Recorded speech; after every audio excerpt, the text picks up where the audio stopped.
Pastor Mark, thank you very much, and thank you so much for your ministry to our whole family during this difficult time, and your love for my mom and dad means so much, and thank you to the church. We have heard so much about this beautiful church, and so to be here today, I just want to thank you for your love and for our family.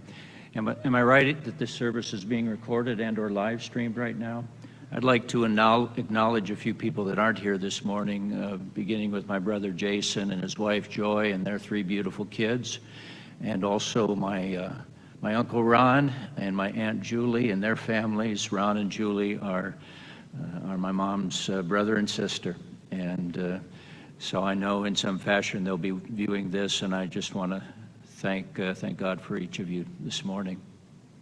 When someone asks me why I follow Jesus Christ, invariably my answer will always begin with these words.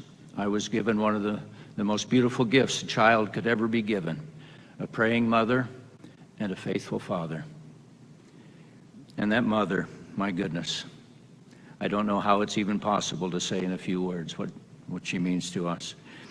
Mom was my first Sunday school teacher, and she has taught Sunday school, I think, virtually every year of adult life. And so she's had a lot of students, and I get to have the privilege of saying I was her first Sunday school student. You can't take that from me. And one of my earliest memories is of Mom reading to me from a tattered old children's Bible that her mother read to her when she was a girl, and those stories she told, describing the pictures and describing the stories in that Bible, and especially of Jesus' death and resurrection. That ignited my young faith in a way that made sure I would love Jesus. He would be a hero of my youth, right along with Batman and the Green Hornet. Mom was my first nurse. When I was 4 or 5, I stepped on a Mr. Potato Head nose piece and drilled it right into the bottom of my foot. And if you're younger, you're going to say, why did that hurt you? Because back then, the Mr. Potato Head nose piece had a 1-inch spike of plastic coming out of it. Back then, toys were designed by manufacturers who believed what doesn't kill you makes you stronger.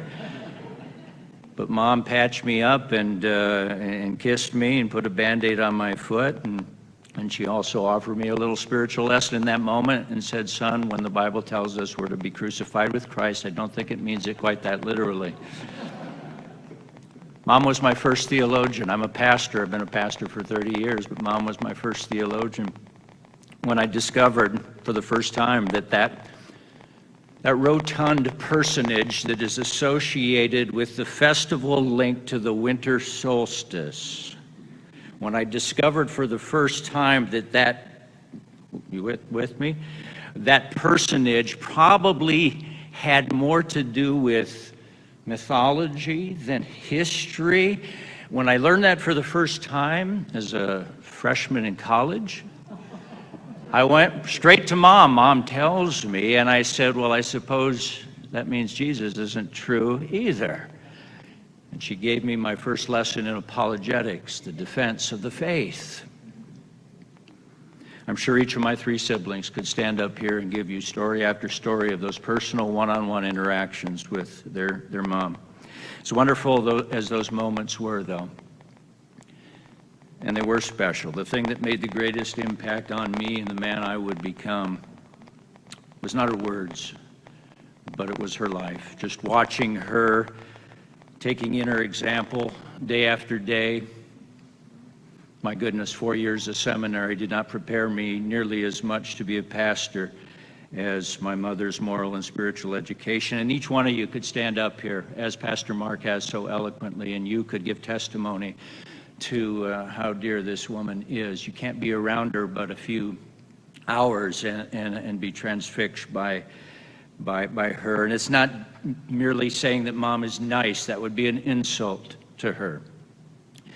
You catch glimpses of Jesus in this woman. When the Bible tells us what love is in that famous passage in 1 Corinthians 13, it's describing Jesus, and for each of those traits that Paul writes there, it's describing what Christ-likeness is, and you go one by one through those, and you go, yep, that's Kareen. Love is patient. I don't know how she endured raising us 4 kids without killing us off one by one. Mom, where's Lisa? Oh, is she missing? Love is kind, Mom.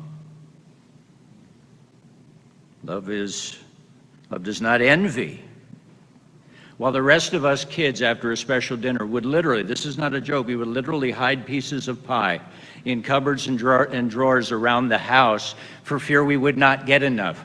Our mom would be the one, if it was the last piece of pie and it was her piece of pie, she would give it to you and say, I never really cared much for pie.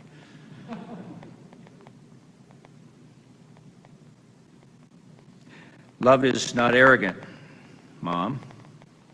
It is not easily angered, Mom. I never heard my mom utter one word of profanity. If she said darn, I think she would confess to whoever the pastor was at that moment. I would ask for a show of hands. I've never heard it. Maybe she got a little ornery at the end. I don't know. But love does not insist on its own way, Mom. It keeps no record of wrongs, Mom. Love bears all things, believes all things, hopes all things, endures all things. Love never ends. Mom. Kareen. Mom wasn't perfect. She was a sinner saved by grace, just like the rest of us. It was the gospel, after all, that produced this life in her. It was her looking at the cross and saying, if Jesus did that for me, then this then is how I must live. I told my church in Maryland a few weeks ago when Mom first got sick with COVID, and I've been new to the church about 1.5 years, so they haven't met my extended family yet. And I said, friends, as I described my mother, if there is anything remotely in me that you like, you thank my mom for it. Shortly before we moved from Connecticut to California just a few years ago, Mom came out to spend a week with us out in Connecticut, and we went and revisited some of her favorite places, including the White Mountains in New Hampshire.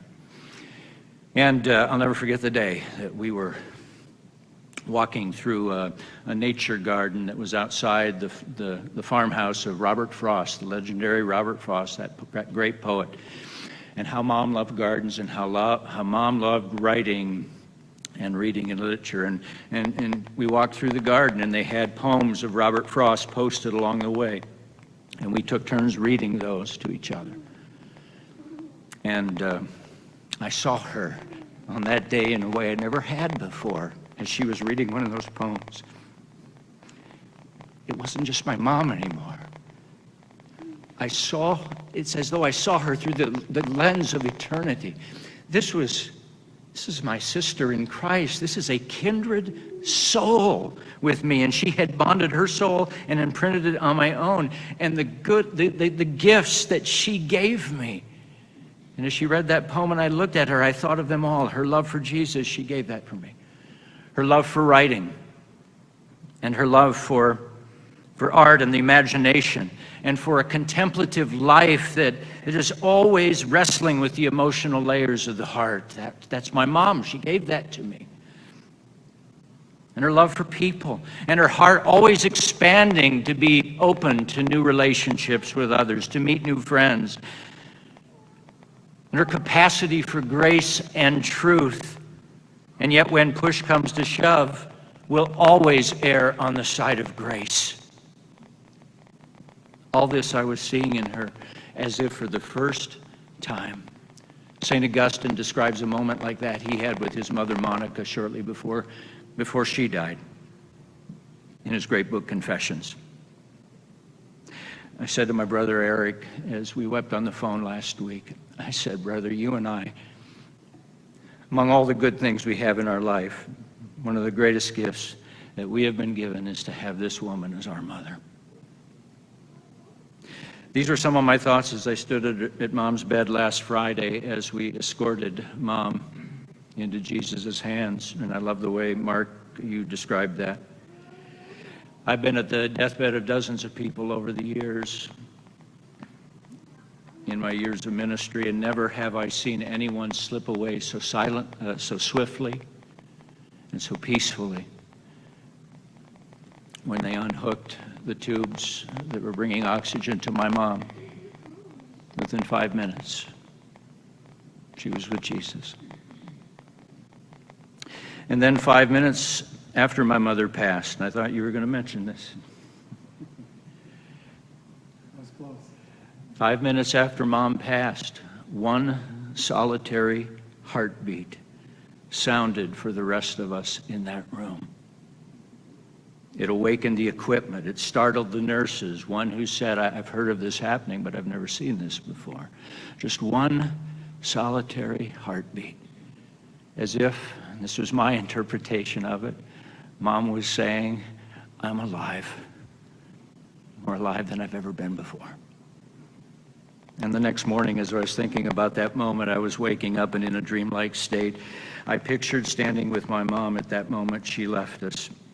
And in my imagination, we were standing on the edge of a meadow in heaven, and Mom took a few steps in, and the grass and the flowers were reaching up to her knees, and then she looked back at me. She said, it's about time you guys took me off that blasted machine. And she looked at me. She was young. She said, I love you, son.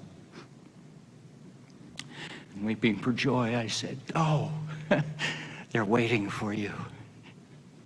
Run to Jesus. And off she ran, hair flying like a princess, running in the grass. I love you, Mom.